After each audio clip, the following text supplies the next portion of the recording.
Hello friends, मैं Gautam Kumar best study में आप लोगों का पुनः स्वागत करता हूं। कल के वीडियो में जो मैं आप लोगों को बताया था, एक्ट के अंतर्गत जो भी प्रावधान हम बताए थे, तो उस प्रावधान को आप लोग जब भी वीडियो देखें तो कॉपी कलम लेकर बैठें और उसको नोट करते चलें, ताकि एक सिलसिलेवार नोट्स तैयार हो सके और आगे आने वाले एग्ज़ाम जैसे सचिवालय है, बिहार दरोगा है, उनमें आप लोगों को काम आएगा और उससे संबंधित क्वेश्चन जो पूछे जाएंगे वो सारे क्वेश्चन आप लोगों को एक कॉपी में संग्रह होते जाएगा। इसलिए जब भी वीडियो देखें तो एक कॉपी कलम लेकर के आप लोग बैठिए और उसको नोट करते चलिए। जीएस में जो हम लोग पॉलिटी पढ़ रहे हैं, उसका जो फर्स्ट चैप्टर हम लोग प्रारंभ किए हैं, भारतीय संविधान का विकास या उसका इतिहास, उसमें जो हम लोग एक्ट पढ़ रहे हैं, कल के क्लास में हम लोग 1813 के चार्टर एक्ट तक अध्ययन किए थे और आज से हम लोग 1833 के चार्टर एक्ट से अध्ययन प्रारंभ करेंगे। इसके तहत हम लोग निम्न बिंदुओं की ओर देखेंगे। जैसे पहला पॉइंट है, ईस्ट इंडिया कंपनी का व्यापारिक अधिकार पूर्णतः समाप्त हो गया।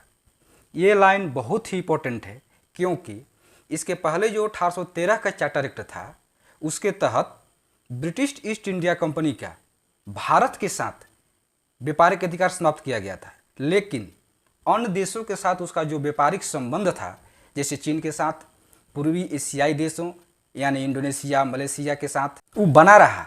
लेकिन भारत के साथ ईस्ट इंडिया कंपनी का व्यापारिक अधिकार समाप्त कर दिया गया था। कब? 1813 के चार्टर एक्ट के तहत। लेकिन 1833 के चार्टर एक्ट में क्या किया गया कि ब्रिटिश ईस्ट इंडिया कंपनी का व्यापारिक अधिकार भारत के अलावा अन्य देशों के साथ भी खत्म कर दिया गया।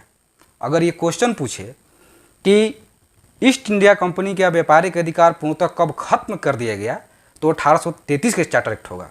लेकिन अगर क्वेश्चन ये पूछे कि ब्रिटिश ईस्ट इंडिया कंपनी का भारत के साथ कब व्यापारिक अधिकार खत्म कर दिया गया, तो 1813 का चार्टर एक्ट होगा।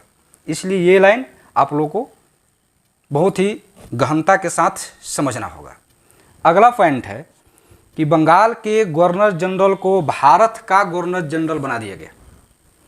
पहले जो बंगाल के गवर्नर जनरल थे, इसका हम लोग अलग से अध्ययन इतिहास में भी करेंगे, फिर भी थोड़ा सा यहाँ पर हम लोग प्रकाश डाल देते हैं। पहले जो बंगाल के गवर्नर जनरल थे, अब वो भारत के गवर्नर जनरल बना दिए गए। किस एक्ट के तहत? 1833 एक्ट के तहत। इसके अंतर्गत दो पॉइंट को हम लोग देखना होगा। भारत के प्रथम governor general Lord William Bentinck और बंगाल का अंतिम गवर्नर जनरल भी लॉर्ड विलियम बेंटिक, दोनों को याद रखना होगा। बंगाल का अंतिम गवर्नर जनरल और भारत का प्रथम गवर्नर जनरल एक ही व्यक्ति, लॉर्ड विलियम बेंटिक। अगला पॉइंट की ओर देखेंगे हम लोग। गवर्नर जनरल की परिषद में एक विधि सदस्य, मतलब एक कानूनी सदस्य जो कानून का ज्ञाता हो, उसको विधि सदस्य को शामिल किया गया, जिसका नाम था लॉर्ड मैकाले। एक ब्रिटिश अधिकारी था जो कानून का ज्ञाता था। उसको गवर्नर जनरल की जो परिषद थी, जो गवर्नर जनरल की सहायता करते थे, परामर्श देते थे, उसमें एक मैकाले की अध्यक्षता में एक विधि आयोग का गठन किया गया। अतः प्रथम विधि आयोग की स्थापना लॉर्ड मैकाले द्वारा किया गया। ये क्वेश्चन आता है कि प्रथम विधि आयोग की स्थापना किसकी अध्यक्षता में किया गया, तो लॉर्ड मैकाले की अध्यक्षता में किया गया। अलग से एक और पॉइंट है, कभी कभी ये पूछ देता है कि स्वतंत्रता के बाद, यानी भारत जो स्वतंत्र हुआ 1947 के बाद, भारत के पहले विधि आयोग का गठन एम.सी. सीतलवाड़, ये याद रखना जरूरी है, एम.सी. सीतलवाड़ की अध्यक्षता में 1955 में किया गया। ये स्वतंत्रता के बाद विधि आयोग और ये स्वतंत्रता के पहले विधि आयोग। और एम.सी. सीतलवाड़ भारत के पहले महान्यायवादी भी थे। इसलिए अगर ये पूछ दे कि भारत के पहले महान्यायवादी का नाम क्या है, तो एम.सी. सीतलवाड़। और ये पूछ दे कि स्वतंत्रता के बाद भारत के प्रथम विधि आयोग के अध्यक्ष कौन थे, तो एम.सी. सीतलवाड़। इसलिए दोनों पॉइंट को आप लोगों को याद रखना है। अगला पॉइंट है, सिविल सेवकों के चयन के लिए प्रतियोगिता परीक्षा शुरू करने का प्रयास किया गया। यहाँ पर ये ध्यान देना है कि सिविल सेवा के चयन के लिए प्रतियोगिता परीक्षा, जो आज हम लोग प्रतियोगिता परीक्षा कॉम्पिटिटिव एग्जाम की तैयारी कर रहे हैं या कॉम्पिटिटिव एग्जाम दे रहे हैं, उसका जो शुरुआत का जो प्रयास किया गया, वो प्रयास हुआ है 1833 के एक्ट से। लेकिन अगर ये पूछ दे कि प्रतियोगिता परीक्षा प्रारंभ कब से हुआ, तो 1853 के चार्टर एक्ट से। इसलिए यहाँ पर दो बातें बहुत ही इंपॉर्टेंट है। अगर प्रतियोगिता परीक्षा का प्रारंभ पूछे तो 1853 का चार्टर एक्ट, अगर प्रयास पूछे कहाँ थोड़ा सा आंशिक रूप से प्रयास किया गया तो 1833 के चार्टर एक्ट से। अगला पॉइंट है दास प्रथा की समाप्ति। जो दास प्रथा थी, गुलामी प्रथा जो हम लोग देखते हैं अपने समाज में, वो दास प्रथा की समाप्ति 1843 में हुई। उस समय गवर्नर जनरल भारत के लॉर्ड एलनबरो थे और रविवार की छुट्टी की शुरुआत भी 1843 में हुई। इसलिए ये दोनों पॉइंट, रविवार की छुट्टी जो आज हम लोग मनाते जा रहे हैं बहुत दिन से, ये 1843 से ही स्टार्ट हुआ है और दास प्रथा की समाप्ति भी 1843 से हुई। तो 1833 के चार्टर एक्ट में इतना ही पॉइंट है और जितने भी क्वेश्चन इस एक्ट से बनेंगे इसी पॉइंट से ही लगभग ही बनेंगे। 1833 के चार्टर एक्ट के बाद हम लोग 1853 का चार्टर एक्ट का अध्ययन करेंगे। इसके तहत पहला पॉइंट है प्रतियोगिता परीक्षा का प्रारंभ, जो कि पहले 1833 के चार्टर एक्ट में हम लोग बता चुके हैं कि प्रतियोगिता परीक्षा का प्रारंभ 1853 के चार्टर एक्ट में, और प्रतियोगिता परीक्षा का प्रारंभ का जो प्रयास किया गया वो 1833 के चार्टर एक्ट से। अगला पॉइंट है लॉर्ड मैकाले। लॉर्ड मैकाले की अध्यक्षता में 1854 में एक मैकाले समिति का गठन किया गया। 1833 में क्या था, उसमें एक विधि सदस्य के रूप में लॉर्ड मैकाले की अध्यक्षता में एक विधि आयोग का गठन किया गया। लेकिन 1853 के चार्टर एक्ट में 1854 में एक मैकाले समिति का गठन किया गया। ये समिति सिविल सेवा का जो परीक्षा होता था उसकी जांच परख करता था, जिसका नाम था मैकाले समिति। अगला पॉइंट है गवर्नर जनरल की परिषद को विधायी और प्रशासनिक कार्य, मतलब दो कार्य में डिवाइड कर दिया गया। जो गवर्नर जनरल की परिषद थी, जो उनको सलाह देने के लिए जो एक संस्था थी, समिति थी, उस समिति को दो पार्ट में बांटा गया कार्य को। पहला कार्य विधायी अर्थात कानूनी कार्य, कानूनी परामर्श देना, और एक प्रशासनिक कार्य जहाँ पर शासन संचालित कैसे किया जाएगा उसको सलाह देना। मतलब दो कार्य विधायी और प्रशासनिक कार्य को अलग अलग किया गया। अभी तक हम लोग 1853 के चार्टर एक्ट तक हम लोग अध्ययन किए हैं, जो कंपनी द्वारा भारत का संवैधानिक विकास किया गया। अब क्राउन के अधीन संवैधानिक विकास, अर्थात अब कंपनी जो भारत में थी उसका अब भारत के संदर्भ में उसका जो संवैधानिक विकास था वो धीरे धीरे अब ब्रिटेन की महारानी की तरफ हस्तांतरित हो गया। तो इसके तहत हम लोग पहला पॉइंट क्या देखेंगे, पहले इसको समझ लेते हैं। 1858 का भारत शासन अधिनियम को अच्छे शासन का अधिनियम भी कहा जाता है। कभी कभी एग्जाम में पूछ देता है कि अच्छे शासन का अधिनियम किस एक्ट को कहा जाता है, तो अच्छे शासन का अधिनियम 1858 के भारत शासन अधिनियम को कहा जाता है।